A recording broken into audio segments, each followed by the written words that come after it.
long time ago in a console generation far, far past, we couldn't have imagined controlling a game by simply waving our arms around, much less one that equips us with a lightsaber. Kinect Star Wars does just that, and despite its teen rating, it's unquestionably intended for youngling Padawans.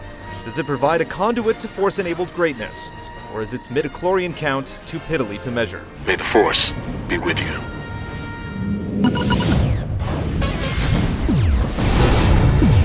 Looks like we're ready to go!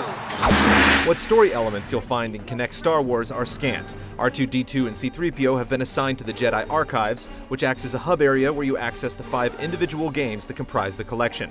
The Jedi Destiny campaign, which puts you in the role of a young apprentice, serves as the main attraction.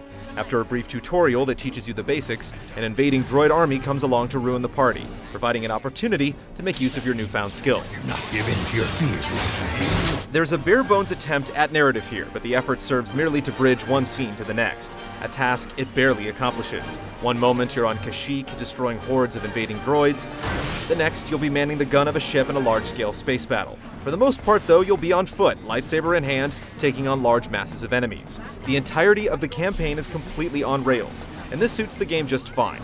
As evidenced by the Rancor Rampage mode, Kinect Star Wars is at its worst when it allows you freedom of movement. One of the better executed diversions in the package is the pod racing game, which has you following the story of Tatooine's shady gambler Watto as part of his racing team. Do you have to hit everything on the track? The motion controls do a decent job of replicating how you'd imagine a pod racer would handle, but the experience is short-lived. As long as you can reliably place third or better in the races, you'll see all that the Galactic Circuit has to offer in about an hour. Once you step off the winner's podium, you can indulge in the Galactic Dance-Off, a rhythm game that, to put it lightly, borrows quite freely from Dance Central. New songs and characters are unlocked when you hit higher ratings, and if the varied moves and track list aren't enough to keep you interested long enough to work up a sweat, the chance to see Han Solo breaking it down in the Carbonite chamber just might. The aforementioned Rancor's Revenge, which involves clumsy, poorly executed rampages in control of the titular monster, is the definite stinker of the bunch. Though not quite as clunky, Duels of Fate follows close behind. By turning the dueling portions from Jedi Destiny into a standalone series of one-on-one encounters, it focuses squarely on the mode's worst elements.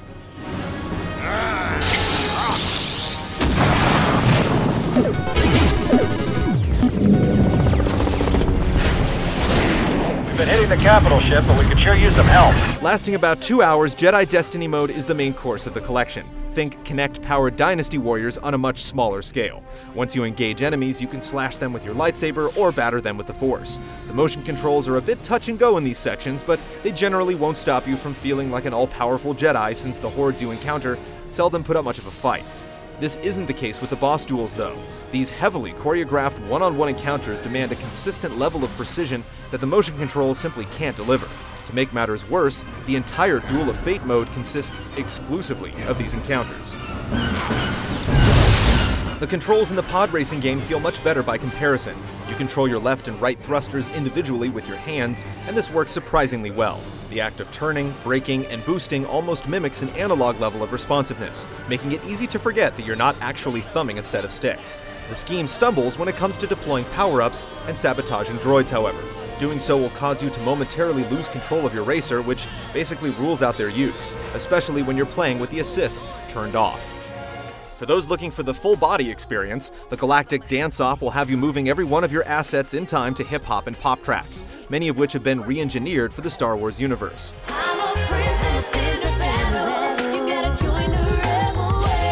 It more heavily samples Dance Central, though, with a user interface that seems like it was cloned in the labs of Geonosis. It works just like you'd expect it to, and if you're into dancing games, this is a decently accomplished one. If you're incapable of being charmed by the sacred cows of the Star Wars canon behaving in untoward ways, though, you may want to pass.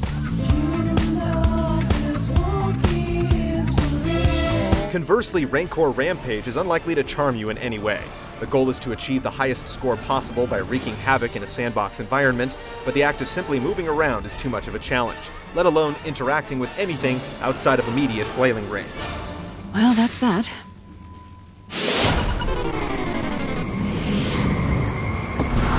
I know you don't have fingers, R2. In your case, the size of your...